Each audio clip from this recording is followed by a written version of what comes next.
சிவகாமியின் சபதம் அத்தியாயம் 11 ஆயனச் சிற்பி அத்தியாயம் 11 ஆயனச் சிற்பி வானளாவி வளர்ந்திருந்த மரங்களின் கிளைகள் நெடுந்தூரத்துக்கு நெடுந்தூரம் பரவிப் பின்னிக் கொண்டிருந்த வனப்பிரதேசத்தின் மத்தியில் அழகான சிற்ப வீடு ஒன்று காணப்பட்டது. மனோகரமான காலை நேரம், சூரியோதயமாகி ஒரு ஜாமம் இருக்கும். ஓங்கி வளர்ந்திருந்த மரங்களின் உச்சியில் வசந்த காலத்தில் இளந்தென்றல் உலாவிய போது சலசலவென்று இலைகள் அசையும் இனிய ஓசை எழுந்தது.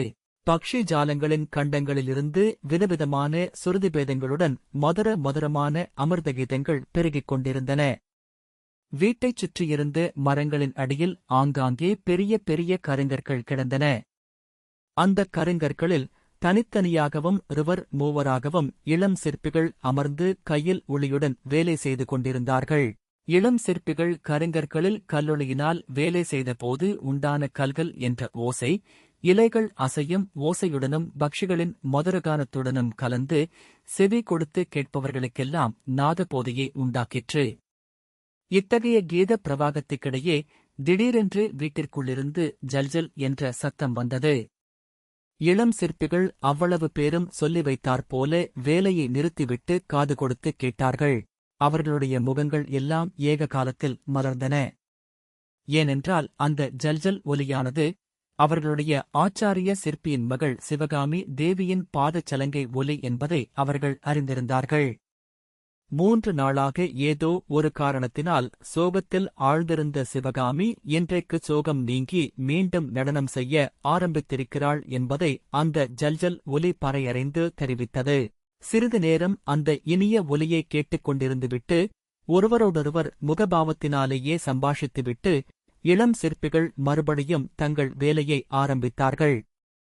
ஆயனரின் சிற்பக் கோயிலுக்குள்ளே நாம் பிரவேசிப்பதற்கு முன்னால் அவர் அந்த நடுக்காட்டில் வந்து வீடு கட்டிக்கொண்டு வசிக்க நேர்ந்ததேன் என்பதை சிறிது கவனிப்போம். தெற்கே பாண்டிய நாட்டின் எல்லையிலிருந்து வடக்கே கிருஷ்ணா நதி வரையில் பரந்திருந்த பல்லவ ராஜ்யத்தில் காஞ்சியை தலைநகராகக் கொண்டு மகேந்திரவர்ம சக்கரவர்த்தி சிறப்புடன் ஆட்சி புரிந்து கொண்டிருந்த காலத்தில் தமிழகமெங்கும் ஓர் அதிசயமான கலை மறுமலர்ச்சி ஏற்பட்டிருந்தது. செந்தமிழ் நாடெங்கும் மகா சிற்பிகளும் சித்திரக் கலைஞர்களும் தோன்றி சித்திரக் கலைகளை அற்புதமாக வளர்த்து வந்தார்கள். குன்றுகளைக் குடைந்து கோவில்களாக்கும் கலையும், கற்பாறைகளிலே சிற்பங்களை செதுக்கும் கலையும் எங்கெங்கும் பரவி வந்தன. அதே சமயத்தில் தெய்வத் தமிழகத்தில் சைவ, வைஷ்ணவ சமயங்கள் புத்துயிர் பெற்று தழைக்கத் தொடங்கின. சிவனடியார்களும் வைஷ்ணவப் பெரியார்களும் தல யாத்திரை என்ற வியாஜத்தில் தேசமெங்கும் பயணம் செய்து சைவ வைஷ்ணவ சமயங்களை பரப்பி வந்தார்கள்.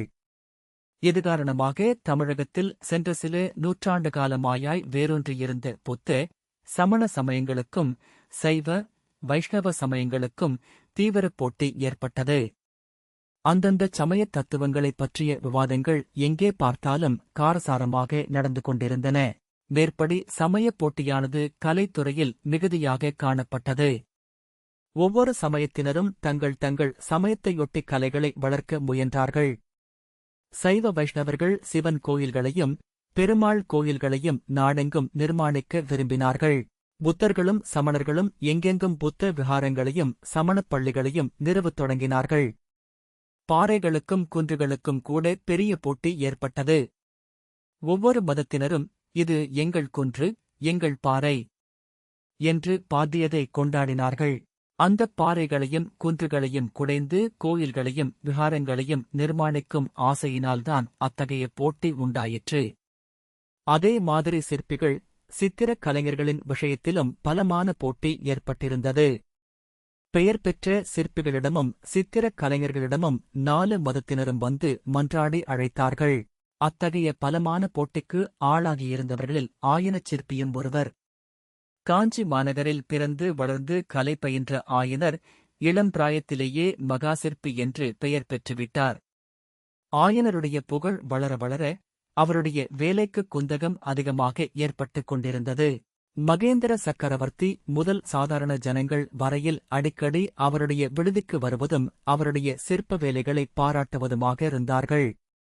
வந்தவர்களை வரவேற்று உபசரிப்பதிலேயே அவருடைய காலம் அதிகமாக செலவழிந்து வந்தது. சைவ குலத்தில் பிறந்த ஆயனர் இயற்கையாக சைவ மதப்பற்று கொண்டிருந்தார். அதோடு பழந்தமிழ்நாட்டு சிற்ப வடிவங்களில் சிறந்த ஸ்ரீ நடராஜ வடிவம் அவருடைய உள்ளத்தை பூரணமாக கவர்ந்திருந்தது. எனவே அவருடைய சிற்ப வேலைகள் பெரும்பாலும் சைவ மதத்தை தழுவியனவாக இருந்தன.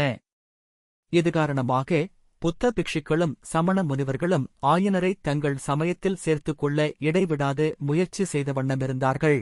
இந்த தொல்லையிலிருந்து விடுபடுவதற்காக ஆயனச் சிற்பியார் ஒரு தீர்மானத்துக்கு வந்தார். அதாவது காஞ்சி நகரை விட்டுச் சென்று எங்கேயாவது நடுக்காட்டில் ஏகாந்தமான பிரதேசத்தில் வீடு அமைத்துக் கொண்டு வசிக்க வேண்டும் என்பதுதான். அவ்விதம் ஆயனர் தீர்மானித்ததற்கு இன்னொரு முக்கியமான காரணமும் இருந்தது. அந்த மகா சிற்பி சிற்ப சித்திர கலைகளை நன்கு பயின்றதோடு பரத சாஸ்திரம் என்னும் மகா சமுத்திரத்தையும் கரை கண்டவராக இருந்தார். அவருடைய ஏகபுதல்வி சிவகாமி குழந்தையாயிருந்தபோதே நடனக் கலையில் அவள் சிறந்த தேர்ச்சியடைவாள் என்பதற்கு அறிகுறிகள் காணப்பட்டன. ஆயனருடைய உள்ளத்தில் ஒரு பெரிய ஆசை உதயமாயிற்று.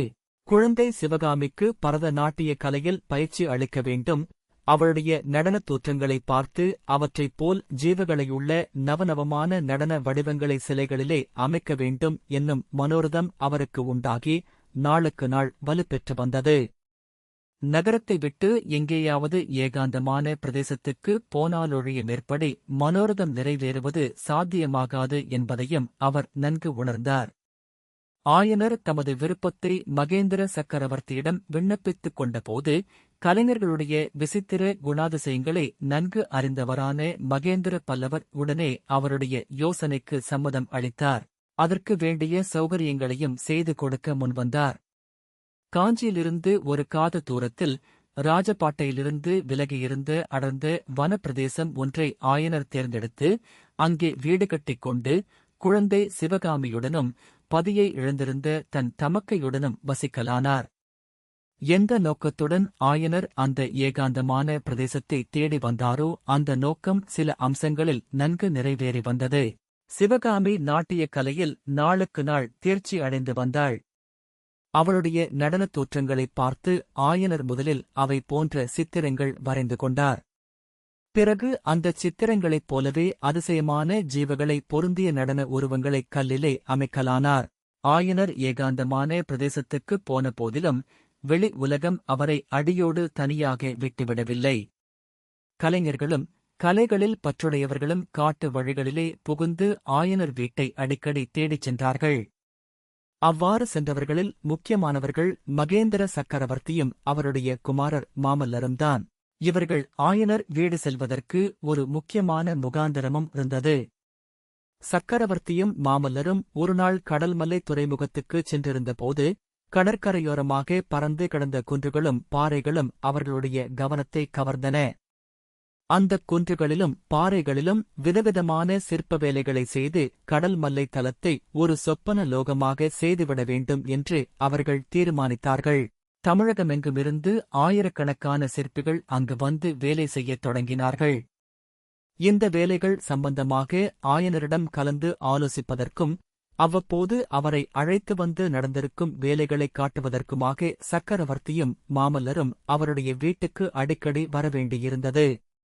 அப்படி வரும்போதெல்லாம் ஆயனரின் நடன சிற்பங்களை பார்த்து அவர்கள் பாராட்டியதுடன் சிவகாமியை நடனமாடச் சொல்லியும் பார்த்து மகிழ்ந்தார்கள். சிவகாமி மங்கை பருவத்தை அடைந்து நடனக் கலையில் ஒப்பற்ற தேர்ச்சியும் அடைந்த பிறகு காஞ்சி ராஜசபையில் அவளுடைய நடன அரங்கேற்றத்தை நடத்த வேண்டும் என்று சக்கரவர்த்தி ஆஞ்ஞாபித்தார். அந்த அரங்கேற்றம் எப்படி இடையில் தடைப்பட்டு போயிற்று என்பதை இந்த வரலாற்றின் ஆரம்ப அத்தியாயங்களில் பார்த்தோம். தொடர்ந்து பார்ப்போம். சிவகாமியின் சபதம்.